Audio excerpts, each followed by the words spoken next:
What's that town near you? It begins with a V, and it goes out to Banner Elk, and it's Visalius, North Carolina. That's the next town to Boone, like you're coming into the Tri-Cities. Anyway, I had to take that as a detour, and it reminded me, there's a street in San Francisco. I've forgotten what its name is, but it's like very tall, and it's like the windiest, tallest street. And I said, that's like that for 12 miles, North Carolina 194. I didn't know, yeah, and all that. But it goes to Banner Elk from, and I'm trying to remember the name of the town. It's very small. It's like where 421 and 321 hit. So anyway, here we go. My next guest is the new head coach of the Appalachian State Mountaineers football team. He's Eli Drinkwitz, Coach Drink to his players and such. I'm Marky Billson. It's Tri-City Sports Now. And he joins me here on the line. Eli Drinkwitz, you at your press conference on Monday told people that you thought Appalachian State was a top 25 job. This was one of the top 25 jobs in college football. And my initial reaction to that was, what are you, nuts? It's not in a Power 5 conference. How can Appalachian State, not being in a Power 5 conference, be a top 25 job, Eli Drinkwitz? Well, first off, I appreciate you having me on. There you go, yes. How do you like me hitting you both eyes right there? You know, no, yeah. Let me tell you, here's the deal. Here's the reality, okay? Football and football programs are successful based off the pride and the tradition of their fan base and what they've accomplished in the past. And if you look at Appalachian State football's past and their future and their current success, it's a place that's built on winning. It has great fan support that is uniquely established who it is and what it is. That's how I define a top 25 job.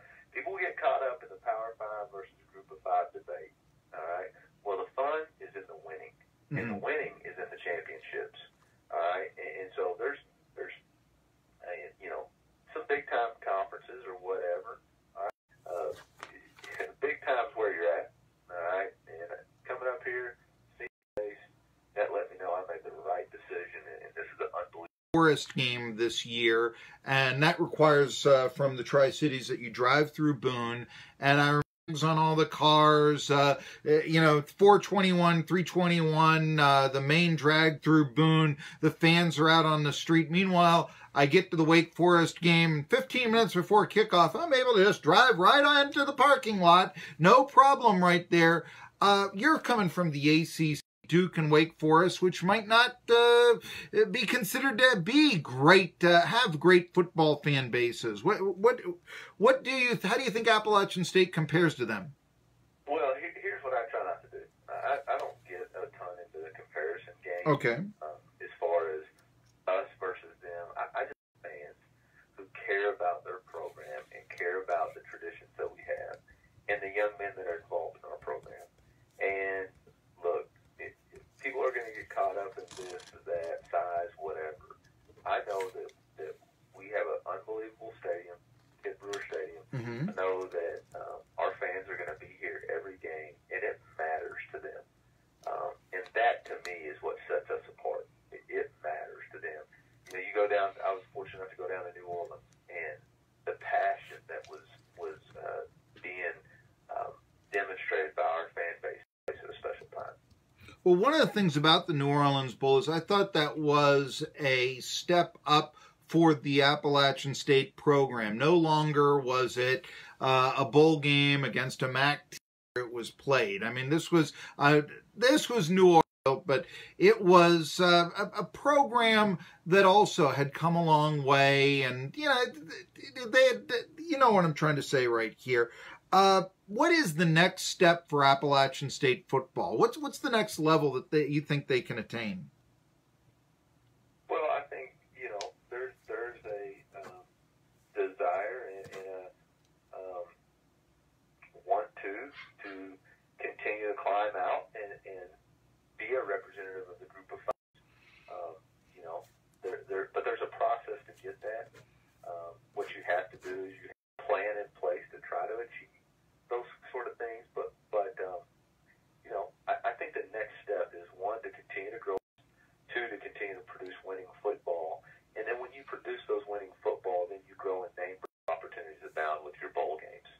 I like the idea of, hey, let's think big, a group of 5, but now I'm going to possibly take you down a little bit. You open up your career against ETSU. I know you're new, but these two teams used to be in the Southern Conference for many years, or now in the Sun Belt. Have the Mountaineers moved on, and it's the Sun Belt that are the real rivals of Appalachian State now? Well, you know what? I don't know the past history and tradition of the rivalry games. I know that there's a strong dislike for the team down there in Georgia. And so I'm not sure exactly where that equates, but I would tell you this. Any team that we have on our schedule has our full attention and our full focus, determination to be successful. And so when you're talking about whether it's East Tennessee State or anybody else, they're going to get our best shot, and our guys are going to be ready to play, and they're going to be 100% focused on winning that football game. And I think when you talk about a winning tradition and winning championships, that's the approach you have to take. You have to take a consistent 1-0 mentality that we are going to play our best brand of football against any opponent that we face. Now, I'll tell you this about the history of ETSU to try to get you acclimated with ETSU and Appalachian State. In 1981, the all-time rivalry was head coach Appalachian State. What are your thoughts on recruiting bases? How does the Tri-Cities relate to being a recruiting base for the Mountaineers going forward?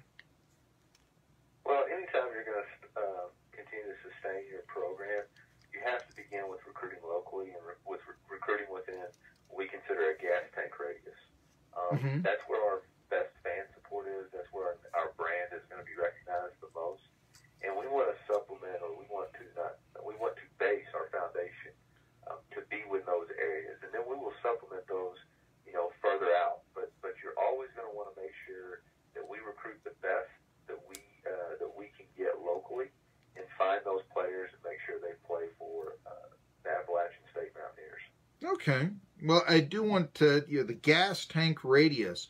I do want to ask, do you think it's possible to get more urban players? Let's say you're coming from the inner city of Miami or someplace like that, which has a lot of talent, to come to Boone, North Carolina. After all, it is very isolated, and I got to think that, getting players to come to Appalachian State from more urban areas might be like trying to get players to come to, I don't know, Temple from a rural high school, a Cloudland High, or right there in Avery or Watauga County in North Carolina. Do you think you can make that cultural shift and bring the urban player to Boone? Well, it's all about the right fit. Okay. What we have to figure out is the makeup of the young man.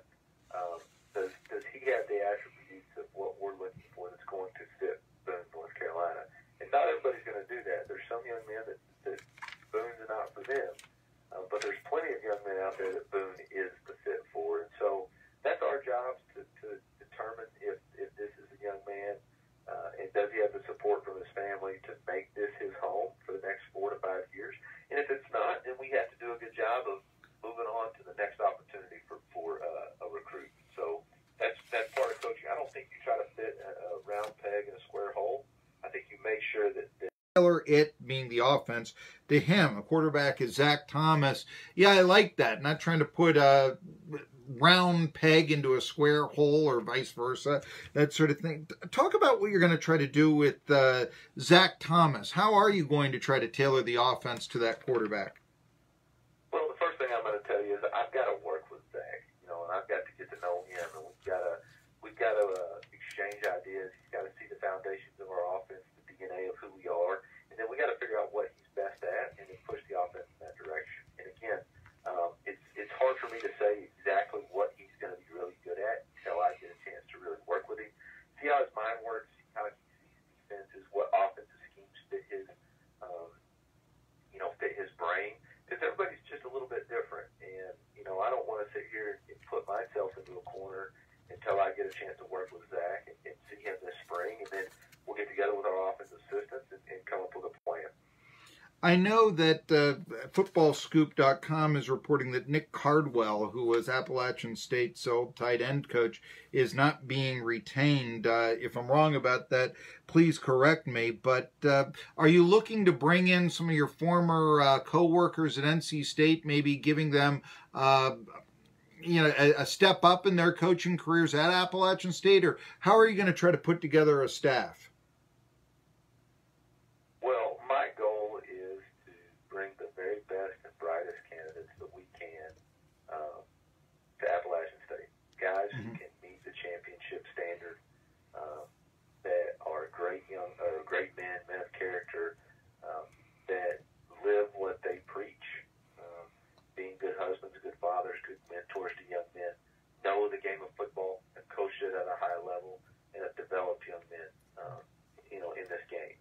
And so that's what I'm looking for. There's been no determination on all the positions just yet. We're still working through a lot of that. I've only announced 2 people on my staff, and so anything other than that is the only thing that is accurate at this time. Okay, so Cardwell could be retained? All I know is that I've announced 2 people on our staff. Okay. That's what I'm going with right now. Okay. When do you think you'd like to have the staff fully in place? I mean, I imagine as soon as possible, but is there a target date? I'm going with the John Wooden philosophy: be quick, but don't hurry. I'd like to have had it done 3 days ago, but at the same time, I want to make sure we get the right pieces at the right time that are the right fit. And so that will be, obviously before we get started in the recruiting period that opens back up on January 15th. I'd like to have everybody in place. We have a team meeting on the 14th that I'd like to be able to introduce everybody to. But if it's not set in place then, we'll keep working until we get it done. You are linked to become the offensive coordinator. You were linked as one of the names with the Tennessee offensive coordinator search. Vols still don't have an OC. What happened there? Did you interview? What happened? I had no contact with the University of Tennessee. There you go. All right. I want to also ask this. You mentioned Appalachian State was a top 25 job. Would you say NC State also is a top 25 job, that Dave Doreen, your former boss, has one of those jobs as well? And you are really trying to put me on the spot. Yes, I am. That's what I do. Yeah. I think each individual school and institution has to determine whether or not what they think their program is. I would say that last year, NC State finished the season ranked. I think it's extremely disappointing that we were the only 9-3 team in the country not to be ranked right now. I think they finished with the recruiting class with a top 25 recruiting ranking. So those numbers would say that he's got an excellent job and a bright future. So you're willing to say, hey, they're a top 25 team this year. Program, that's open for debate, basically, is what you're saying. No, you're putting words in my mouth. Okay, I didn't mean to do that. Yeah. No, that's not what I'm saying. I'm saying each individual institution. What I'm saying is I'm the head football coach at Appalachian State University, and I believe strongly that we're a top 25 program. And if you want to ask that coach what his program is, that's 100% up to you. Okay. I'm just saying in the past 3 years, those are what those numbers would say. But that's their determination to make. That's what his belief is. My belief is I'm the head football coach at Appalachian State, and I know what I am, and I don't want to speculate on anybody else. Okay. Why do you think Appalachian State has been so successful over the years? Well, I think at first it starts with people. They've got great people. They've got great people who've worked here. They've got great people who support this, and they've recruited great student athletes. And when you surround yourself by great people, great things happen. And I think that's what's occurred at Appalachian State. And I look forward to trying to continue that. Okay. He is Eli Drinkwitz, and he does a good job with the tough questions. I want to thank you for joining me here. He's a new football coach at Appalachian State. They are coming off an 11-2 season, and of course his first game will be August 31st, 2019 against ETSU. Is the rivalry back? Well, they'll be playing each other, playing that year and also 2024.